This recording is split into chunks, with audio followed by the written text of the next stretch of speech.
గతంలో శాసనసభలో సభానాయకుడికి ఎంత ప్రాధాన్యత ఉండేదో ప్రతిపక్ష నాయకుడికి కూడా అంతే అవకాశం ఉండేదని గుర్తు చేశారు సీఎం రేవంత్ రెడ్డి. ప్రతిపక్షాలు సలహాలు సూచనలు చేయడానికి ముందుకొచ్చేవని తెలిపారు. అవసరమైతే నిరసనలు సైతం చేయడానికి ఛాన్స్ ఉండేదన్నారు సీఎం రేవంత్ రెడ్డి. శాసనసభలో ప్రతిపక్షము పాలకపక్షము ట్రెజరీ బెంచెస్ అపోజిషన్ బెంచెస్ గతంలో ట్రెజరీ బెంచెస్ వైపు నుంచి ఎప్పుడు ముఖ్యమంత్రి గారు మాట్లాడాలనుకున్న స్పీకర్ గారు మైక్ ఇచ్చేవాళ్ళు. సహజంగా ముఖ్యమంత్రి గారు కాబట్టి మైక్ ఇస్తారని ఒక భావన.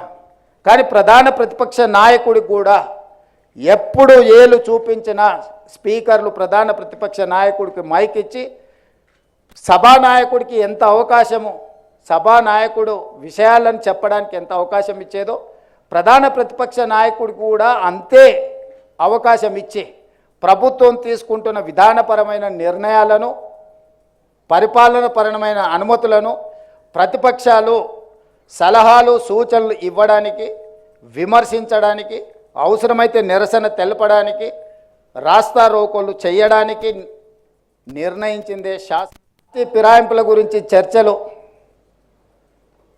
సిద్ధాంతపరమైన భావజాలం.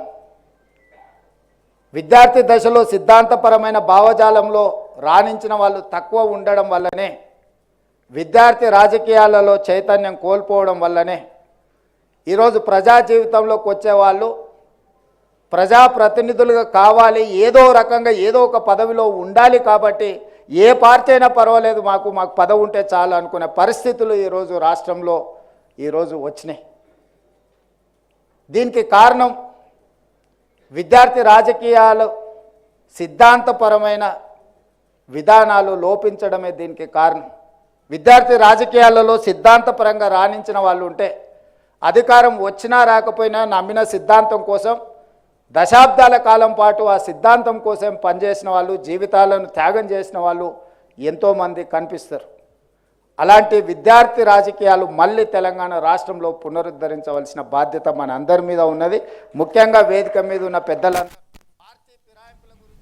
తెలంగాణలో యూనివర్సిటీలకు పూర్వ వైభవాన్ని తీసుకొచ్చేందుకు ప్రయత్నిస్తున్నామన్నారు సీఎం. ఇందులో భాగంగానే యూనివర్సిటీలకు క్రియాశీలక వైస్ ఛాన్సలర్లను నియమించామన్నారు. విద్యార్థి పోరాటాల వల్లే తెలంగాణ వచ్చిందన్న విషయాన్ని గుర్తుపెట్టుకోవాలన్నారు. యూనివర్సిటీల యొక్క స్థితిగతులను, పరిస్థితులను అంచనా వేసి క్రియాశీలకంగా ఉండే వైస్ ఛాన్సలర్ నియమించి ఈరోజు ఆ వైస్ ఛాన్సలర్స్కి అందరికీ నేను ఆదేశాలు ఇచ్చిన. అధ్యాపక సిబ్బందితో పాటు టీచింగ్, నాన్ టీచింగ్ స్టాఫ్ని అందరినీ నియమించండి. యూనివర్సిటీలకు అవసరమైన నిధులను, అవసరమైన ఫ్యాకల్టీలను ఏమి కావాలన్న తెలంగాణ రాష్ట్ర ప్రభుత్వం మీకు అందుబాటులోకి తీసుకొస్తుంది. తిరిగి పూర్వ వైభవం ఈ యూనివర్సిటీలకు తీసుకురావాలి. ఒకనాడు సమాజంలో ఏదైనా సమస్య ఉంటే, ప్రజలు ఎదుర్కొంటున్న సమస్యల పట్ల చైతన్యంతో విద్యార్థి పోరాటాలు చేపట్టడం వల్లనే మన ప్రాంతానికి ఒక చైతన్యము. తెలంగాణ రాష్ట్రం ఈరోజు ఏర్పడ్డదంటే ఆనాడు రాజకీయ పార్టీల కంటే కూడా ఉస్మానియా కాకతీయ యూనివర్సిటీల విద్యార్థులు ముందు భాగాన నిలబడి పోరాటం చేసిండ్రు. కాబట్టి ఆ యూనివర్సిటీలు, విద్యార్థి సంఘాలు ప్రజల యొక్క సమస్యల పట్ల, ప్రజలు ఎదుర్కొంటున్న ఇబ్బందుల పట్ల పోరాటాలు చేయడం వల్లనే చాలా సమస్యలకు ఉమ్మడి ఆంధ్రప్రదేశ్ శాసనసభలో బీజేపీ ప్రాతినిధ్యం తక్కువగా ఉండేదన్నారు సీఎం రేవంత్ రెడ్డి.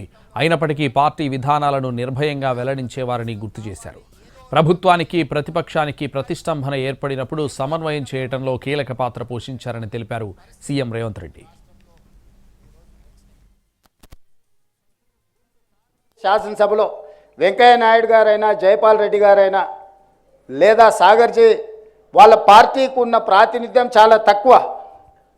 కానీ విషయాలను లేవనెత్తడంలో, ప్రభుత్వాలను నిలదీయడంలో కమ్యూనిస్టులు కానీ లేకపోతే భారతీయ జనతా పార్టీకి సంబంధించిన నాయకులు ఎంతో క్రియాశీలక పాత్ర పోషించేది. ఇదే కాదు, ఈరోజు సభలో నేను గతంలో చూసిన దాటికి ఈరోజు సభలో ఉన్న భిన్న పరిస్థితులను కూడా నేను ఈ సందర్భంగా ప్రస్తావించదలుచుకున్నాను.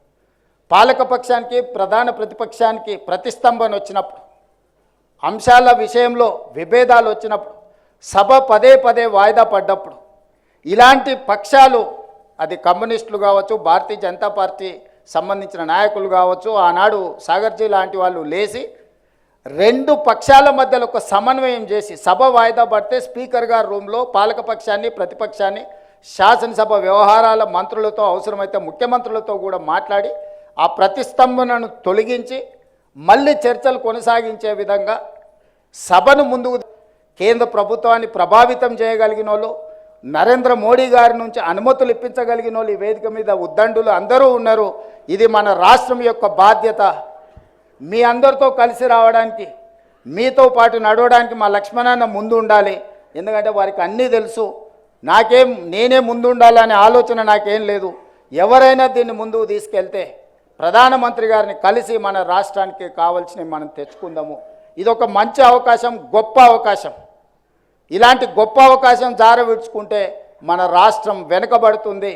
మోడీ గారు డ్రీమ్ అయిన 5 ట్రిలియన్ ఎకానమీలో తెలంగాణ రాష్ట్రం 1 ట్రిలియన్ ఎకానమీని కాంట్రిబ్యూట్ చేయాలన్న ఆలోచన తెలంగాణ రాష్ట్రం